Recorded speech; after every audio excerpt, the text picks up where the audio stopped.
Are you a thoughtful leader? Maybe you are. Maybe you think you are. Let's find out. I'm Mindy Gibbins-Klein. I'm author of The Thoughtful Leader and host of the Thoughtful Leader podcast. Thoughtful leadership is all about thought leadership that goes above and beyond. Thought leadership that is truly new and original, exciting, disruptive, maybe even groundbreaking. Because let's face it, we need to raise the bar. My guests and I are absolutely obsessed with finding truly original thought leadership, and I'm going to bring you so many exciting ideas and opportunities, things for you to think about, and chances for you to push your thinking that you'll be very glad you tuned in. So thanks so much for checking out Thoughtful Leadership and the Thoughtful Leader podcast. I look forward to connecting with you very, very soon. Welcome to the show. My guest today is the amazing thoughtful leader, Christopher Babayode, a total expert in the area of travel wellness. Hi, Chris. Hi, Mindy. I'm really glad for the opportunity to be on the show today. Well, we're glad to have you because travel is on many people's minds. Tell people what you're up to and a little bit about your business and mission. So starting with the mission, the idea is that we can travel healthily than we are now. That's really important. Having spent a 20-year stint working for British Airways, one of the UK's largest airlines, and seen how travel can be for good and how it also affects people, whether it's business, performance, or pleasure, it dawned on me that it was really important to be able to manage it in a way that it gives us the best return. In fact, in researching for my book, Farewell Jetlag-Cures from a Flight Attendant, one of the tangents I went off on was looking at the United States Presidential Library, where they documented how all the presidents managed travel and how it had an impact on the way they were able to perform in office. And we might not be the president of the United States, but we all have our goals and our reasons for traveling, and we want to be at our best. So in essence, the mission is to allow people to arrive with presence so that they can be functional, productive, and enjoy the reasons for their travel. That's the paramount thing. If I take that down a bit, then while I was working, I worked amongst about 15 to 20,000 crew and pilots. And I saw firsthand the deleterious effects of frequent travel. We would travel transatlantic maybe 4 or 5 times a month if you were on long haul, and it was constantly being on the go if you were on short haul. And as such, it was hard to keep pace with your health, with family. All aspects of your life were pretty much put into one basket of being someone who flew. And the research that was brought about in and around that time and continues to be done on people who have a frequent flyer lifestyle points to the fact that it is really, one, unhealthy if you let it be, disruptive, and a lot can be done to help people get to grips with it. And that is the mission that is closer to me, because at British Airways at the time, we had this obituary board. And when I started, I really didn't know the faces that were appearing up on that board. And sometimes it was an underlying health condition, but the fact that they were flyers, the lifestyle didn't support the underlying health condition. So it was sad to see those people up there. And then later on, during the time at British Airways, I started to recognize people there because they were my colleagues, because they didn't have access to the types of tools that I did as a naturopathic nutritional therapist. And therefore, it was more personal. So I'm really rooting for those frequent flyers or business travelers or anyone who has challenges relating to flying, because it doesn't have to be that way. I see myself as testimony to that. And I know there are people who fly who have different aspects of the challenge handled, but they don't have it systemized. So I tend to language it and say that I codified how to fly well as a regular traveler. And that's what my mission is. I love it. And I love your work, so which is why you're on the show, because you're thoughtful about the way you go about it. Many people, I think they don't think.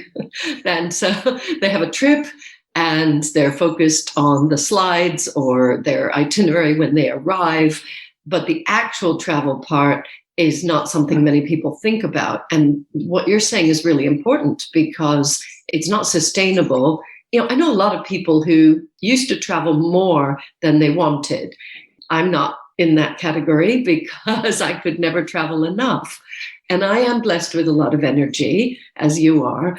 And I also do a lot of the things that you talk about in your book. However, this pandemic, we have to talk about the pandemic. It's made a lot of people think about how much they were traveling. I've had a lot of people in conversations say, I'm not going to go back to that. And I think that's a shame. I cannot wait to get on a plane again. What are your thoughts about post-pandemic travel?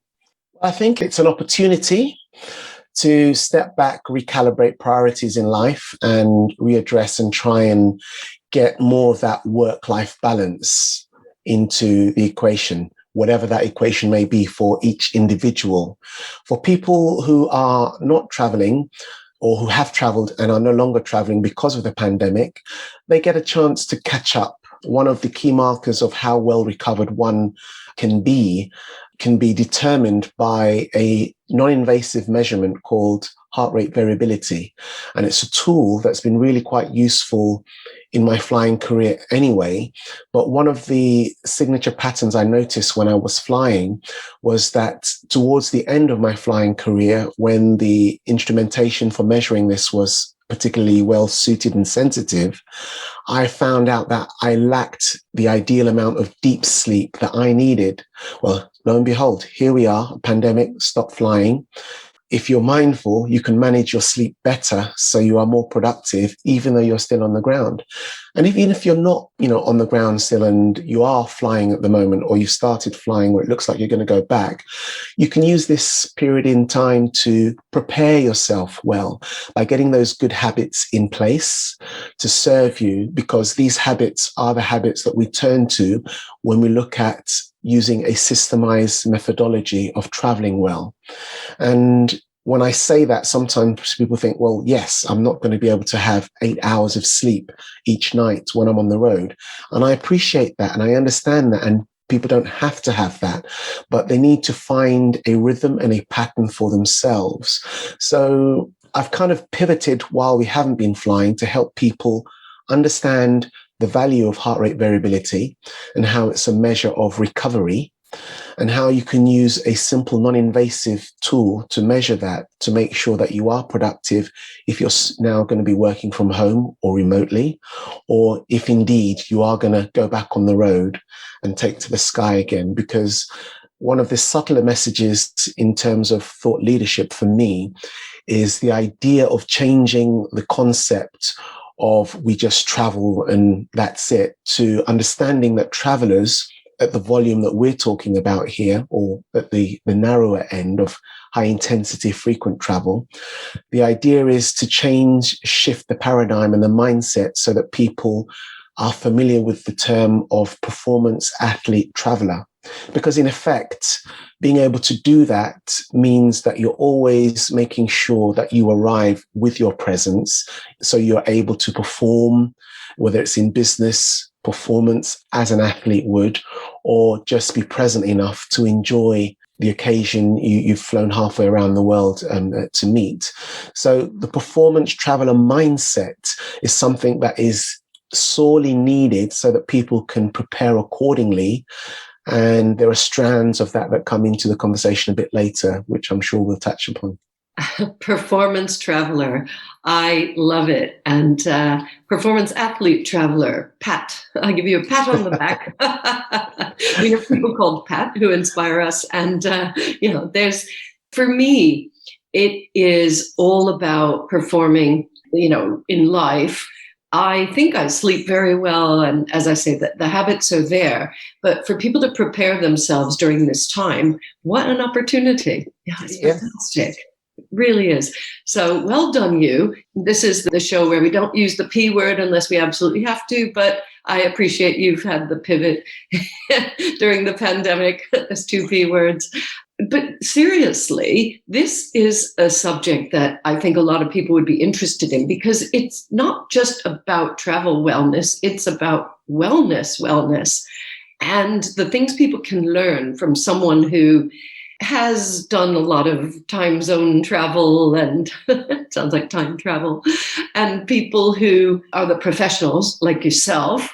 You've managed this 20 plus year career, traveling a lot, sleeping erratically, and, being pleasant, hopefully, to passengers. Are there any other tips that you have for people? Because, we have plenty of time to share some tips with our listeners.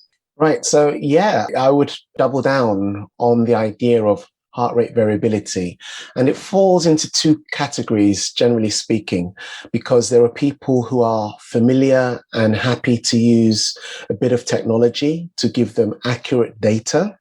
And then there are those who are not necessarily comfortable with technology or don't like technology. And there are arguments for both sides.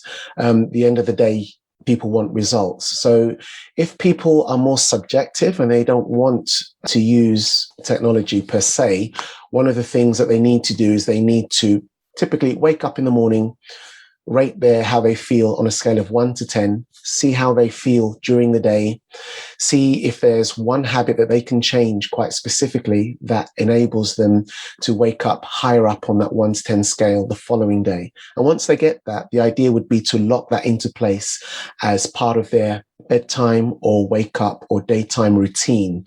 So it's something quite specific that they do that's measurable, that's consistent, that enables them to move along that scale, hopefully to a 10 out of 10. That's the people who don't like technology. If people do like technology, there are lots of solutions out there. I prefer non-invasive types. So I use a heart rate variability monitor, and it's in a tool that's actually really taken off quite well. It's not a plug as such, but I really appreciate a tool by a company called Aura. It's a ring. I'm wearing one of their rings right now. It measures nighttime heart rate variability, which is a very good indicator of how well someone has slept and how much they've got left in the tank for the following day.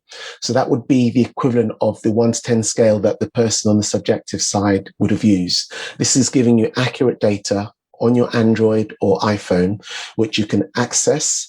And for my private clients, I actually have access to a better platform where I can actually pit different aspects of the data against each other to see how people can improve that and to see where they're going and measure that up against the kind of workload that they're experiencing. So there's that aspect to it. Or there's a simple 3-day heart rate variability test where one wears a contraption it's not particularly invasive in terms of your lifestyle, and it gives out a similar readout. And from that, you can then plot the exact idea of what's happening to various aspects of the parasympathetic and sympathetic nervous system. And for anyone who's unfamiliar with that term, it's just the two different sides of your nervous system, the fight or flight or rest and digest sides of our systems. It's fair to say that during this pandemic, people have been stressed and are living mostly or relatively more in the parasympathetic fight or flight freeze side of the system rather than the parasympathetic rest or digest side. And we want to be on that parasympathetic side more so because that's when we are fully functional, at ease with ourselves, more productive, healthier, and nicer to be around. So I don't feel that stressed myself. I thought it was more stressful when there was a flight to catch and, I was worried about, the plane circling and landing on time. And I think I used to be more stressed when I was traveling.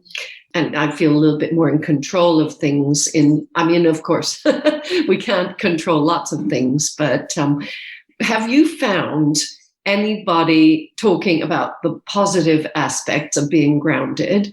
You were saying before about having this time to catch up, I'm not sure what phrase you use, but I heard it as catch up on sleep and get yourself prepared for if life gets busy and you start traveling a lot. Have you found any of your clients doing clever things? The clever things are the simple things, really.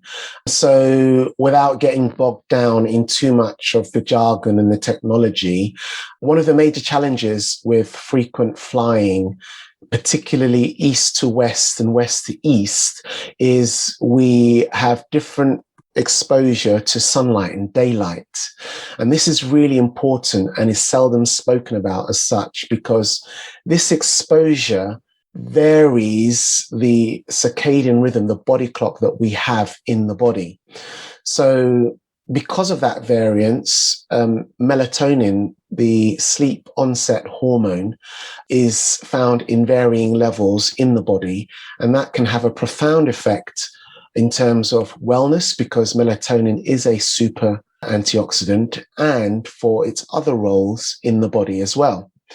So pretty much when people are not flying, when they are grounded, their ability to make sure that they are in training better than they would be when they were flying is key.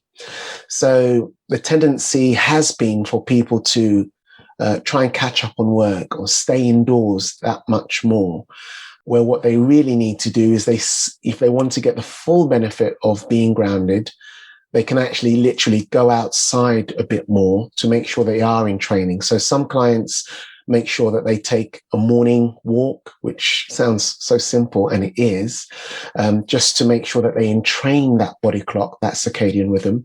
And then in the evening, they tamper down their exposure to light, because again, that helps in train, because if we were living in the wild, that rhythm of more daylight in the morning would be natural and less daylight in the evening would be natural. And the more we can keep that pattern, the better the rest of our clocks in the body sync. And that's really important. And conversely, unfortunately, I saw some research somewhere that suggested that some people are actually working more now than they were before. It was some outrageous number of hours a week above average, because now they're at home. They cannot necessarily separate work from home life. They have maybe kids pulling at their attention, or the environment's not conducive for them to do the work they're trying to do. So it becomes that push-pull, and they're trying to meet these deadlines or focus on multiple things, and it doesn't work. But it's still critically important that people recognize that in order to do more, you have to do less. In order to do more, you have to do less. No jet stress. We could make a little poem. So I like that. And I have read lots of things, your work and others, about getting into good routines and light and blue light and, other sorts of things. I don't tend to go out for a morning walk. In fact, I've been one of those who has stayed in, but I have a lot of light here where I am. I've changed my work environment. I haven't been in my office for a year. I've chosen to work in a light, bright environment with natural sunlight coming in, and open the door when I'm not recording. So I've got some inkling of what you're talking about. I'm going to pick up on the title of your book, Farewell Jet Lag, because you mentioned it before. And listeners, you can find every bit of information in the show notes. Do have a look at the book, because it's fantastic. And all of Chris's contact details are also there. But farewell jet lag. Is it really possible to get rid of jet lag, especially for the frequent traveler? Yes, it is. And it's done by moving along a scale of handling the symptoms better. Now, there are two occasions that I tend to point people towards when I talk about this, because it sounds like it's impossible because it can be so overwhelming. But we used to do a flight from London Heathrow Airport to Narita in Japan, and we would arrive in the morning. And arriving in the morning, you are totally out of whack with London time, where you came from. On that flight, if you were lucky, you got 3 hours horizontal rest, if you were lucky, depending on the flight time for that flight.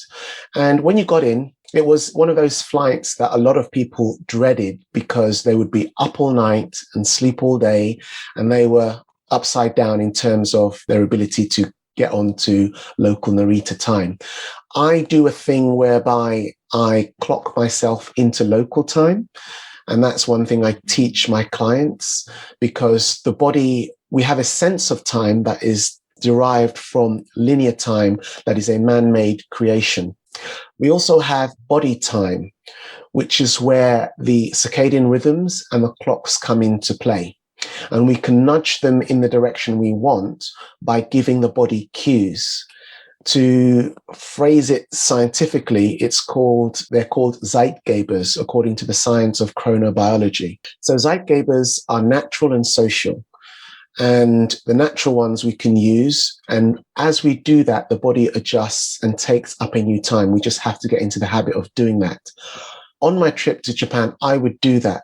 And these two particular instances, one I actually blogged about because I wanted people to be able to see that there were tools that one could use.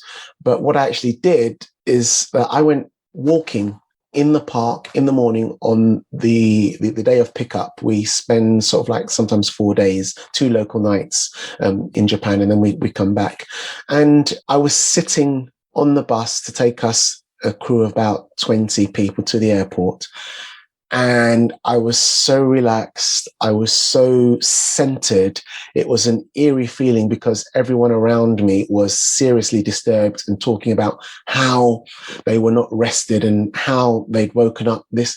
And it takes some doing, but we are able to train ourselves with tools like that. And that's why the habits that we have and the way we use the natural facilities around us, like sunlight, the times we eat, the times we go out and get exercise, these literally are cues to our body telling us, okay, this is actually what time it is, irrespective of clock time.